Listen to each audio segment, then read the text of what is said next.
Welcome back to the Sports Wrap with Andy Gresh. It's a big week because it's Bills Mafia week. Oh, yeah. Idiot Central. Here we go.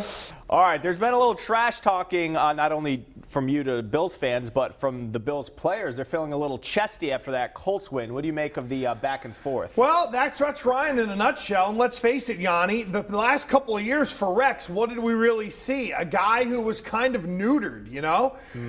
He didn't have the GM who really had his back, and, you know, Rex dialed it back a little bit. And I think right now he's confident in his football team. He's confident in his defense. And it's really trickling down to the players who, look, let's face it, if you're a Buffalo Bill, just like if you're a Buffalo Bills fan, how aggravated are you that you're the hammer and the Patriots are the hammer and you're the nail every time? At some point as a player, you're going to be like, you know what? I'm sick of this too. Maybe I'm going to talk about it and get in the right mindset. But the bottom line is they got to go out and perform on Sunday. They can yammer all they want. Right. Until the Jets came here in 09 and 10 and got wins, it didn't matter what was said. Yeah, the Pats have won 21 of 23 dating back a few years with Buffalo.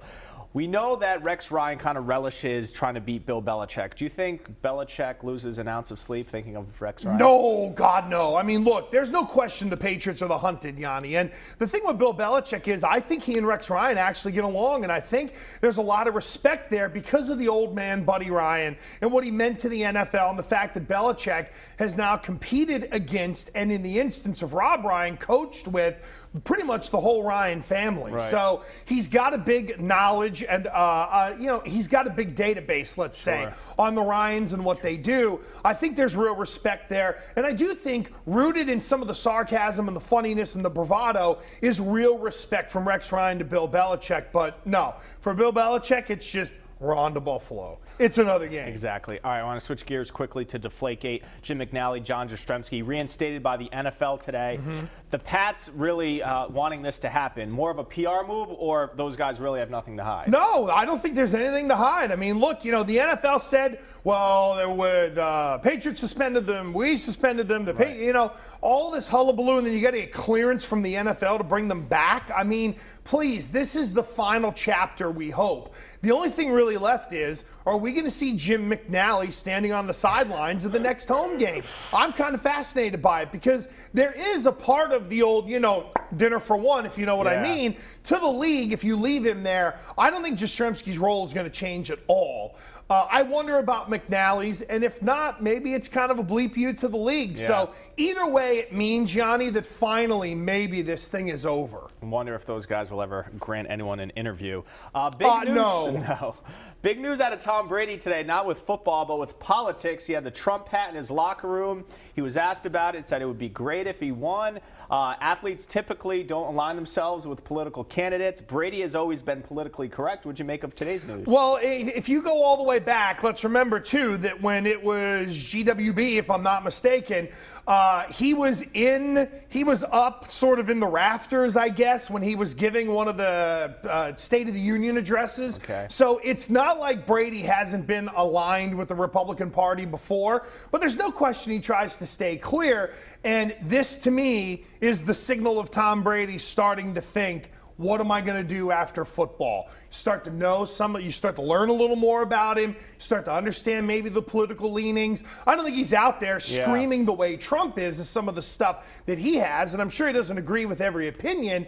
But to me, this isn't exactly super surprising, given that a very early last decade, a very young Tom Brady, the fair-haired boy, was sitting up there and getting lauded by the people in Congress and all that stuff. This may be an inside baseball question because we are in the media. What do you make of Brady, who the last few years has always done interviews at the podium, being at his locker? Is this a sign that, hey, I'm one of the guys after the Deflategate nonsense? Well, it's really funny. It depends on how you look at it, because I remember in the very beginning, well, how is Tom Brady separating himself from Drew Bledsoe? And all the media people who were just giving him tongue bats because he was the new guy.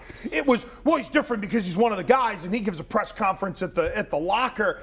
Bull crap. He's a world-famous guy. He's going to give plenty at the podium because he's Tom Brady. And look, on a week like this week, on a Tuesday or a Wednesday, he can give a press conference there.